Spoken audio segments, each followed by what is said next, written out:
welcome to, I don't know what's the episode now with the Ask and AMR series. Very excited that you guys are here. We have 130 people here and counting.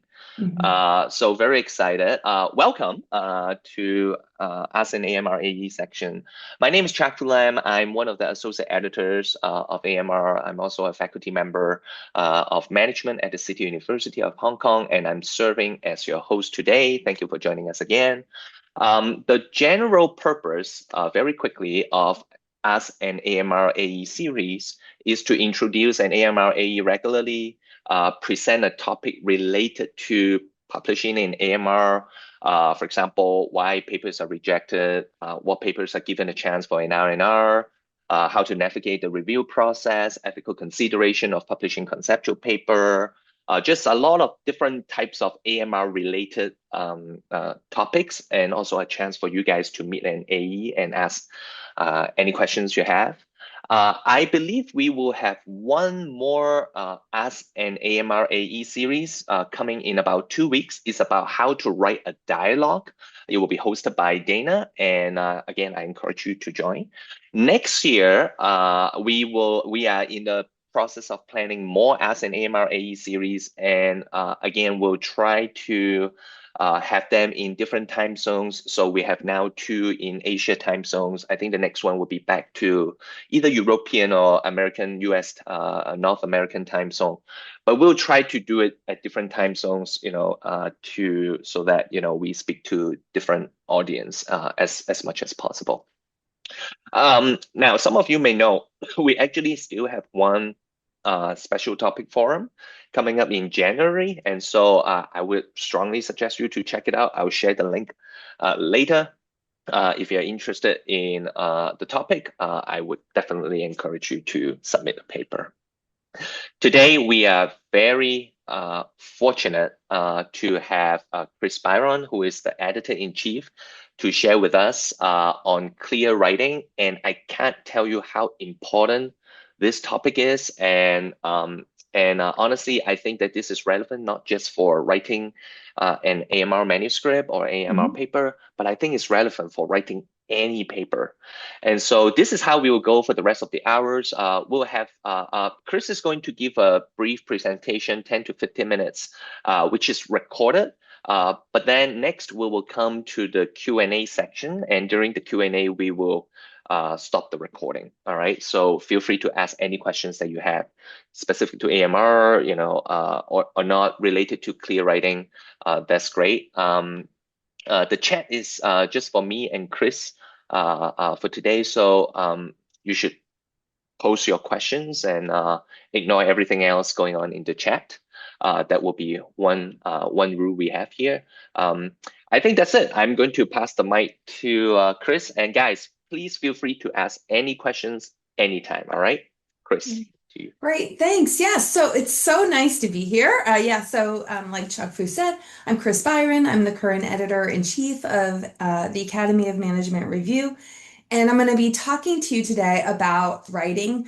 And Chuck Fu was right that I'll talk a little bit about writing specific to AMR, but I think that almost anything that I say today applies to academic writing in general. Like Chuck Fu said, when you have questions that you think of, even if it's while I'm talking, you can post them in the chat. And then we will be moderating those questions later on and answering them. So please, without further ado, I'm going to share my slides. So everyone can see the slides? Yes? Yeah, okay, fantastic. All right, so today we're going to be talking about clear, coherent, and concise writing. Oops. Okay. So we're going to start with this idea that there are a lot of myths that people have about writing. These are just incorrect beliefs. So I'm going to break down these myths and share with you what is the actual reality about writing. So let's start with our first myth. The first myth is that you are writing for other experts on your paper's topic. The second myth, oops, sorry. What's going on? Okay, sorry. Sorry. I don't know what's going on. I apologize. So I'm going to first review the myths and then I'll break them down for you. The second myth is that when you're writing, you should be focused on showing people just how very smart you are.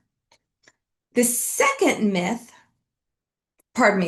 myth is that your goal is to write a beautiful first draft. So let's start with that first myth. You are writing for other experts on your paper's topic. This is not true at all. In fact, your reviewers and eventually your readers are not always going to be experts on the topic of your paper.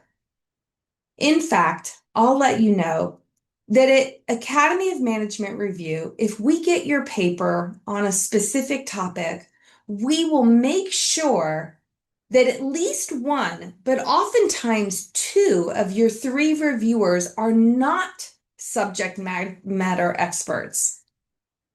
This is especially true at what we call big tent journals. So by big tent journal, I mean a broad journal like the Academy of Management Journal or the Academy of Management Review or Organization Science.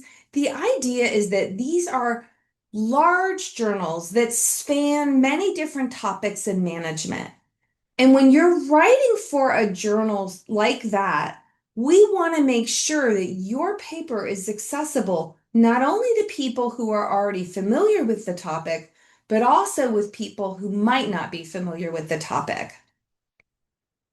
Your paper won't be used and eventually cited if only a few people can understand it. So it's really important to make sure that your paper is not just written for people who already know about the topic, but people who want to learn more about your topic. So let me give you some advice. Since you should not be writing just for subject matter experts, what you need to be doing is aim to write for the least sophisticated possible reader. What does that mean? Well, imagine that your paper might be read by doctoral students in a doctoral seminar. This is not to suggest that doctoral students aren't incredibly smart or that they might not know a lot about some different topics.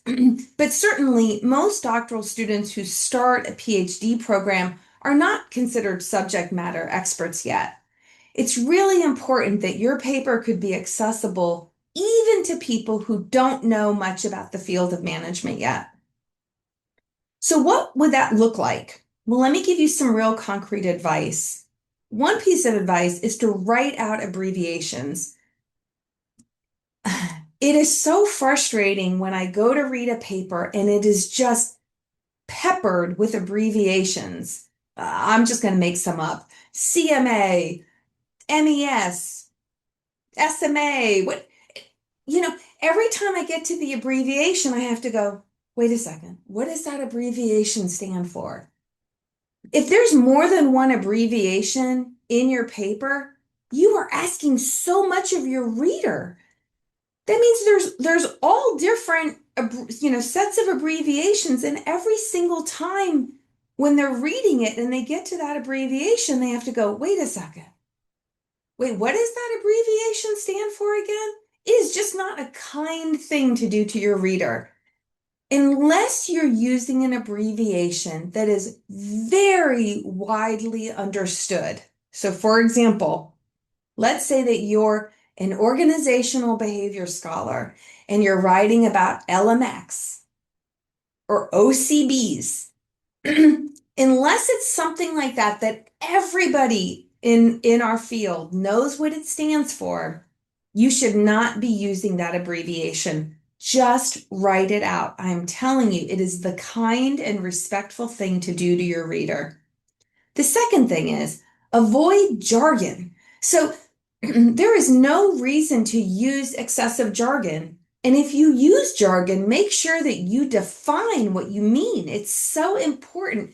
Do not assume that everybody knows exactly what you're talking about. Like I said, if you're going to use a particular construct or a particular set of, piece of jargon, make sure that you define it the moment that you use it.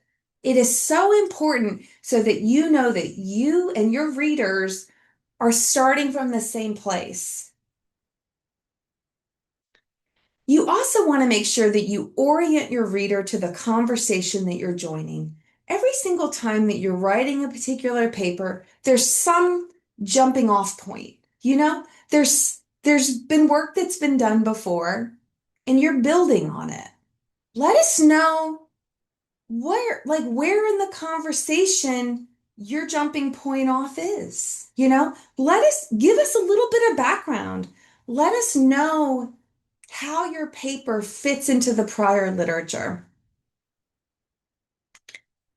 And then another piece of concrete advice is you have to make sure that you not only ask for experts to give you friendly reviews, but also ask non-experts to give you friendly reviews. This could be your girlfriend, your boyfriend, your friend. It could be another, it could be a PhD student who is in your program, but maybe they're in accounting. You know, Ask your mom, ask your dad, your cousin, just ask someone. Ask someone to read your paper who really doesn't know about your topic. Make sure that they can understand it. Again, it's really important that someone can read your paper even if they don't know about the topic, because that's the only way your paper is going to end up being useful to other scholars, is if they can read it, access it, and understand it. All right, so that was our first myth. Our second myth is that you need to show people how smart and scholarly you are. Look, I know all of you that are, you're studying, you're getting your PhD, or now you're an assistant professor or an associate professor. You're smart. I know you're smart. You do not have to show us how smart you are and how scholarly you are. Your goal is not to show us how smart and scholarly you are. Your goal is to clearly communicate your ideas. If you're writing for the Academy of Management Review, those ideas are not only complex, they are necessarily abstract, because one of the hallmarks of writing theory is that you oftentimes are taking an idea that's pretty concrete and you're abstracting up at least one level. So when you're talking about an abstract idea, make sure that we can understand it by you using very clear communication. And I'll give you some ideas of what I mean. Okay. Like I mentioned to you before, some people have this belief that they need to really impress the reviewers and impress their readers. I've got to show them just how smart I am and that I really belong here and that I'm a true scholar. When you try to sound scholarly or sound really smart, that could backfire, meaning that it could really work against you. In fact, there's research showing that there's a negative relationship between using more complex words and how intelligent people judge you to be. Think about that. The bigger the words, the more complex the words, the less intelligent people think you are. Oh, if your viewers don't understand your paper, trust me, they are not going to blame themselves. When a reviewer reads your paper and they don't understand it, it is very unlikely that they're going to think to themselves, well, if I don't understand this paper, it must be that the writers of this paper are just so much smarter than me. Trust me, that is not going to happen. If they don't understand your paper, they're going to blame you. They're going to think you did not do a good enough job at communicating your ideas, or that perhaps you weren't clear in your thinking enough to write your paper clearly. So, this could really backfire. If you try to sound really smart and sound really scholarly, it is very likely that the reviewers are not going to judge your paper in a very positive fashion. So, what do you need to do instead? My key message to you is that you need to write simply. Let your ideas shine through. So instead of trying to sound really scholarly and really smart, have these really clear ideas that people can just understand. How can you do that? Well, I'll give you some concrete advice. One, choose simple words. I'll give you an example. If you are going to say that you should use something or that people use something, you could use the word use or you could use the word utilize. Use the word use. There are any number of words that are like that, that there's a one syllable word or there's a 2 or 3 syllable word that you could use. When you're writing and you've got 2 words that mean exactly the same thing, and one is a simple word that everybody knows, and one is a longer, more complex word that some people know, but not everybody knows, choose the simpler word. It'll be easier for the reader to read. They don't have to stop and think about it. And again, what that means is that if they're not stopping to think about the word, they're going to really be able to focus on your ideas, which is what you want. You don't want them thinking about your words. You want them thinking about your ideas. So let the language be in the background. Another thing, use simple sentence structures. Now, there's certainly a place for a complex sentence structure. But if all of your sentences are very complex, meaning they have, prepositions and they're all really long and they're stringing together, this all these series like this, comma, and this, like it's just too much to keep track of. If you're going to use some complex sentences, which sometimes you need to, make sure that you vary those complex sentences by adding in some simple ones. Don't be afraid of writing a short, simple sentence. Again, your reader will thank you. And again, it allows your idea to shine through instead of them reading the sentence and having to go back and read it again, because by the time they get to the end of the sentence, they've forgotten what you said at the beginning. Another piece of advice, use parallel construction. Well, that might not be entirely clear to you what I mean by parallel construction, so I am going to give you some examples in just a second. So let me skip ahead to my 4th piece of advice, which is to illustrate your ideas with examples. Again, a lot of times when you're writing for AMR, or even if you're writing for another journal, you're writing about ideas. And those ideas could be a little abstract. Sometimes people want to see an example, like, what would this look like? What would this sound like? What would it be like? So look for some examples. Your examples could be hypothetical examples that you've created. They could be examples that you found from the literature. They could be examples from the media. Like you might tell some story about a firm and something that you read about that firm. It's just a really good idea to give examples, to take something that's pretty abstract and make it very concrete. Write in the first person. So almost every single management journal, at least that I've published at, recommends that you write in first person. What does that mean? That means that you write in Like, but you say I this or we that. So whichever one it is, if it's a single authored paper, you would say I. If it's a co-authored paper, you would say we. Don't be afraid to do that. There is a person behind the paper. We all know that.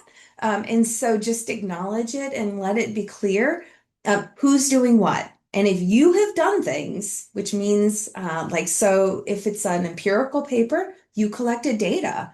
If it's a theory paper, you're proposing things. Say that. Say, I argue, I propose, I hypothesize, we propose, we argue, we suggest, we put forth, we conducted, we tested, we examined, we illustrated. I mean, whatever it is, it's perfectly acceptable, but also recommended that you use first person language. All right. I told you I would come back to this point. So, what is parallel construction? I'm going to give you three quick examples. So, um, this is a bad example. And then I'm going to give you a good example using parallel construction. So, you could say, when you tricked me the first time, it's your fault. But the second time around, I should probably blame myself. So, this is a common saying, at least in the United States. It might be common elsewhere, I'm not sure. But here's another way of saying it. Fool me once, shame on you. Fool me twice, shame on me. So I'm trying to illustrate parallel construction here by I've underlined the parts that are parallel. So you'll see that in the first part of the sentence, the fool me is repeated in the second part of the sentence. The shame on part is repeated also two places in the paper. That's what we call parallel construction. And you'll see that if you compare the first example to the second example is easier to understand. It has a nice rhythm, and it's just easy to read too. Let me give you another example. Academic writers don't use parallel sentences to avoid being repetitive, but to the contrary, writing with parallel sentences makes your writing easier to understand. Okay. This is how I rewrote that sentence in a way that makes it even better. So this is using parallel construction. So here you'll see again, I underlined the parts that reflect the parallel construction. Academic writers avoid parallel sentences to avoid repetition. To the contrary, academic writers should embrace parallel sentences to increase clarity. That repetition in terms of the structure, meaning that you structure two parts of the sentences in a parallel fashion, makes the ideas easier to understand. It's like the second time you're reading it, your brain kind of knows what to expect. Let me give you my final example here. Employees can direct citizenship behaviors at the organization or toward their coworkers.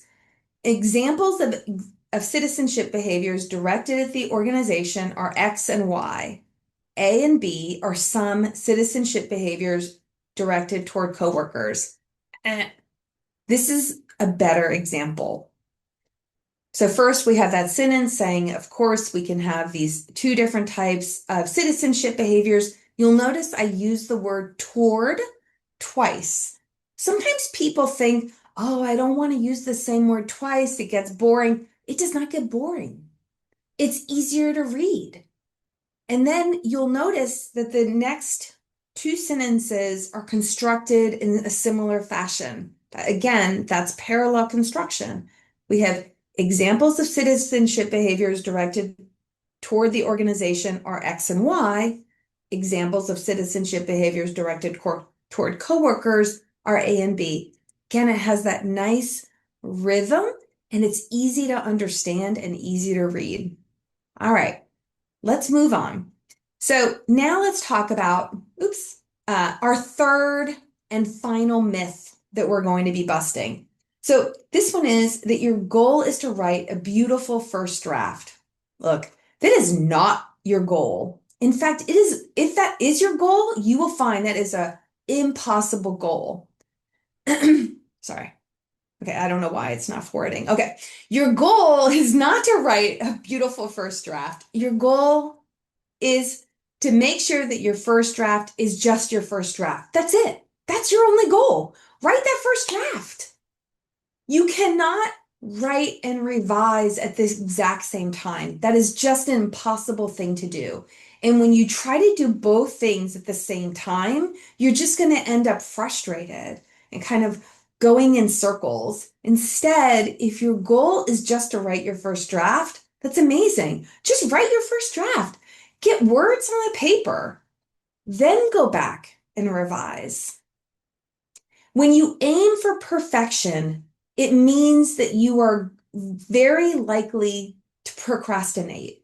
Because, of course, if your goal is completely unattainable, it's so easy to become discouraged. And so if you have this expectation for yourself that you're supposed to write this beautiful first draft, you will always fail. Like you just can't. And so instead, revise that goal. Just make sure that your goal is just to write your first draft. And then you'll be more likely to meet that goal. So the best first draft is one that's written, right? I mean, because of course you want to begin with an outline. So start there. That gets you really motivated. Have this outline. Make sure that you have some clear ideas ahead of time. Then get words on the page, knowing that you'll go back and revise. You know, I've been writing for a while. Even before I entered academia, I worked as a professional writer. So I'm used to writing. And I'll tell you, my first draft is horrible. I don't write good first drafts. I can't write good first drafts. I write a draft and then I just go back and revise. And then I revise it again and I revise it again and I revise it again. I mean, that you're that is how you write well, is just write things and then fix them. Make sure that each paragraph has a topic sentence and that they flow from one to the next. The best way to know that your ideas flow is to look at those topic sentences just by themselves and see if they make sense. You know, if you can read the topic sentences of your paragraphs and they make sense, they make logical sense, that gives you a good idea that your structure is a good structure. So, to recap, it is incorrect to believe that you are writing only for experts. Instead, you are writing for experts and non-experts on your paper's topic.